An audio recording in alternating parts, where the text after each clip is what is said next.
I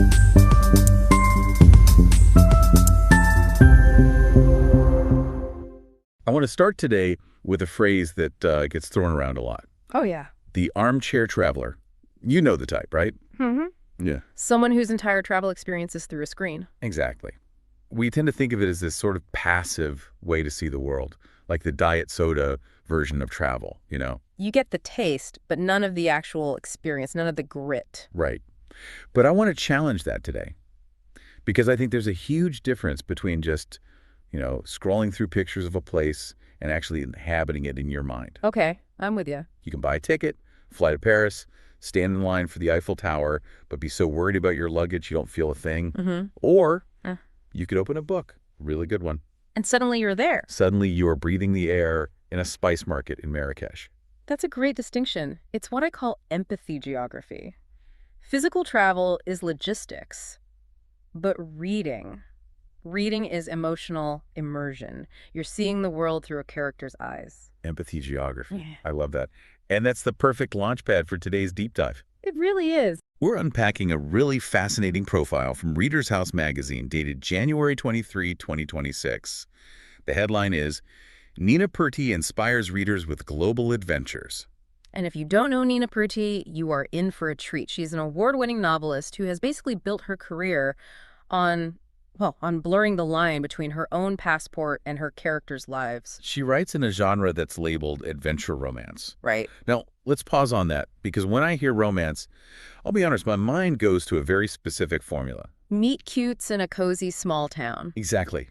Will they or won't they? Yeah. But Purtee's work, it feels heavier, or maybe just wider in scope. Oh, significantly wider. In a standard romance, the relationship is the main obstacle. In what Purtee is doing, the location itself is like the third character in the relationship. So it's not just a pretty backdrop for a kiss. No, not at all. The setting is the catalyst. It's what forces the characters to change. It's not boy meets girl on a beach. It's more like boy and girl meet the Sahara Desert, and the desert strips away who they thought they were. Precisely. Just look at her titles. Beyond the Sea, Crossing Paths, Moroccan Sunset. They sound like travel itineraries. They do. And the Reader's House article makes it very clear. She's not just Googling these places. She's described as a citizen of the world. She's out there. Which brings us to the how, because that's what I really want to get into. How do you take a vacation and spin it into a novel? I mean, I go on vacation, I come back with a sunburn. Right, not a complex narrative about resilience. Exactly. Well, that's where her creative process comes in. And honestly, it seems to rely on two things that feel like opposites. Intense discipline and total absolute chaos. Okay, the chaos part is my favorite. We have to talk about the cruise ship story. Oh, it's the best. It's a perfect example of what you might call creative collision. So, set the scene. Nina Purtee is on a solo transatlantic cruise. Which, just stopping there, is a very bold move. A very bold move. All that ocean. Anyway, she's there specifically to write her debut novel, Beyond the Sea. She's in the zone. She meets someone, just making small talk. And she explains her plot. She says, my protagonist, Annie, is in Casablanca. Which makes sense. Casablanca is iconic. It's romantic. It's a solid choice. A safe choice. But then, and this is the moment, a total stranger who is just sitting nearby interrupts them. He just barges into the conversation. Literally. And you have to think, most of us in that situation, we'd be annoyed. Oh, absolutely. I'd be furious. Excuse me, private conversation. But this guy looks at her and says, flat out, no, she needs to go to Marrakesh. And that's the pivot point. That's the difference between a rigid plan and just artistic openness. He gives her this whole passionate pitch for Marrakesh, the sounds, the colors, the energy. And instead of telling him to mind his own business, she actually listens. She hears him. And realizes he's right. She changes the entire story right there on the spot. Annie goes to Marrakesh. And that one conversation on a boat in the middle of the ocean becomes the book Moroccan Sunset. There are two huge takeaways from that. First, serendipity. You have to be out in the world for that to happen. She wouldn't have met that guy in her home office. And the second? It's about what I'd call creative porosity. It's the willingness to let the world poke holes in your plan. It's humility, isn't it? Admitting that reality might have a better idea than you do. It is. And she does the same thing with her characters. Yeah. The article has this fascinating quote where she says she doesn't push them around, she records them. Records them? What does that even mean? It sounds like she's a documentary filmmaker in her own head. That's a perfect way to put it. She puts them in a situation, that market in Marrakesh, and then she sort of sits back and watches to see what they'll do. So she'll have a plot point in mind, like, okay, Annie turns left here. And the character just refuses. And Purtee trusts that. She trusts that the character knows where the story should go better than she does. That sounds almost mystical. But I know she's not just winging it. There's a very disciplined side to her process, too. Oh, absolutely. The work ethic is real.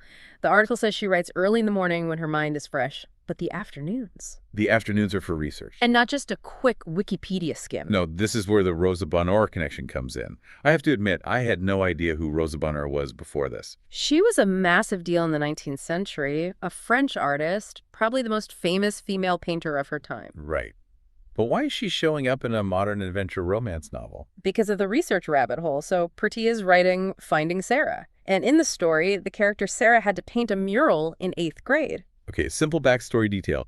Most writers would just say, she painted a horse and move on. A lazy writer would, yes.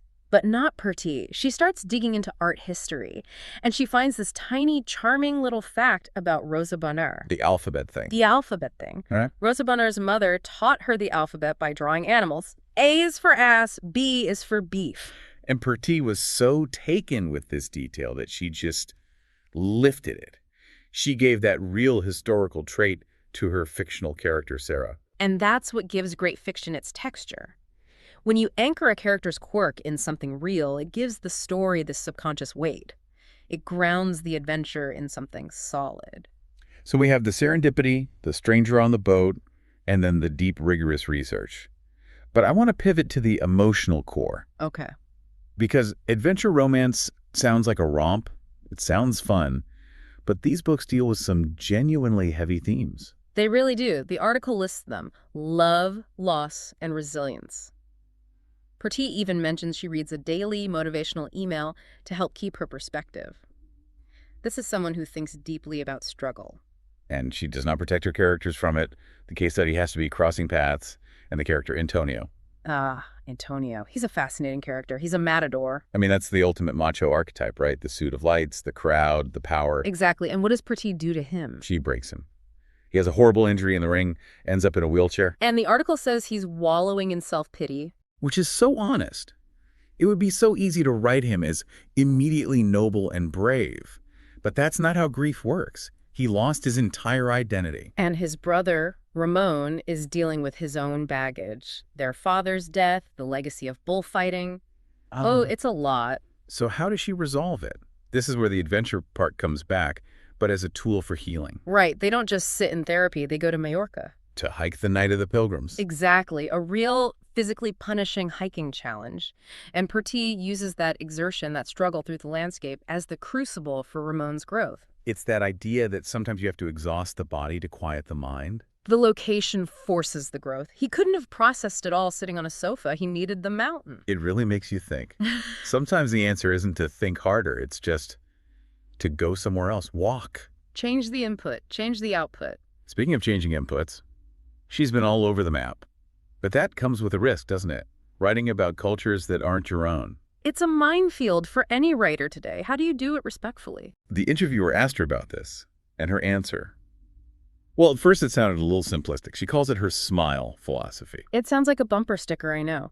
But if you unpack it, go on. She's saying that she's found this underlying good nature in people everywhere, and the key to accessing it is a smile, kind words. It's not just the expression, it's a posture of openness, of showing you aren't a threat. So it's a methodology of engagement. Exactly. She's looking for the common humanity first, not just highlighting the exotic differences for drama.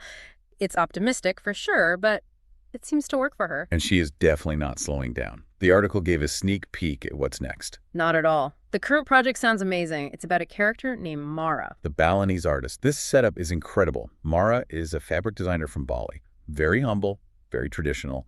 And she gets swept up into the high fashion world of Milan. I mean, talk about a culture clash. Bali versus the cutthroat world of Milan fashion. And the conflict is classic. She's backed by this guy, Zain al-Farouk, the son of a Dubai oil magnate. So you have all this fame and wealth, And Mara is terrified she's going to lose her soul. It's the ultimate selling out fear, but transposed across 3 continents. Can you keep your identity when the world is trying to change you? It's her core theme again. And then, and this is what shows how her brain works, she's already planning book 6. Based on a trip she just took. The Tanzania. She just got back, and she's already casting it in her head. A teacher named Amari, whose father is a ranger. A British sculptor named Sam. But look at his specific job. He's not just a sculptor, he's a fundraiser for the Grimetti Fund. Which is a real conservation organization. It is. So she's setting up a romance that is tied directly to the real-world issue of conservation. It's not just love in the Serengeti. It's love amidst the struggle to protect that land. It's amazing. Most of us come back from a trip with souvenirs. She comes back with a thematic arc and a cast of characters. Well, it goes back to that citizen of the world idea. A tourist consumes a place. A storyteller collaborates with it. She loves Tanzania. Tell her what the story is. Collaborating with the world. I love that. So when you pull it all together, the boat, the research, the hiking, the openness, what's the big lesson here from her method? I think it's about the balance between preparation and surrender. Unpack that for me. She prepares, she does the work, she researches Rosa Bonheur, she gets up early to write. That's the discipline. That's the control. And the surrender. The surrender is the cruise ship moment. It's letting a stranger interrupt you. It's letting your character disobey you. It's admitting you don't have all the answers. If she had been too rigid to listen to that guy, Moroccan Sunset never happens. We spend so much time trying to white-knuckle our way through life, sticking to the plan. Exactly. We have a script. Yeah. And when a metaphorical stranger on a boat interrupts us, we get annoyed.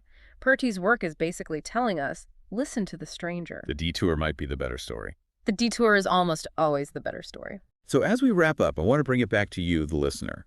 We started with the Armchair Traveler, but maybe the real invitation here is to adopt the mindset of an adventure novelist in your own life. You don't have to fly to Tanzania, but you can be a little more curious, a little more willing to let your plot get derailed. Nina Purtee says her characters often refuse to follow the script she wrote for them. They surprise her, and she just sits back and watches. So here's a thought to leave you with. Where in your own life are you rigidly sticking to a script that maybe isn't working anymore? And what might happen if, just for a moment, you stopped trying to control the narrative, sat back, and just watched where the story wanted to go instead? You might just find yourself in Marrakesh. Thanks for joining us for this deep dive. Go find some adventure.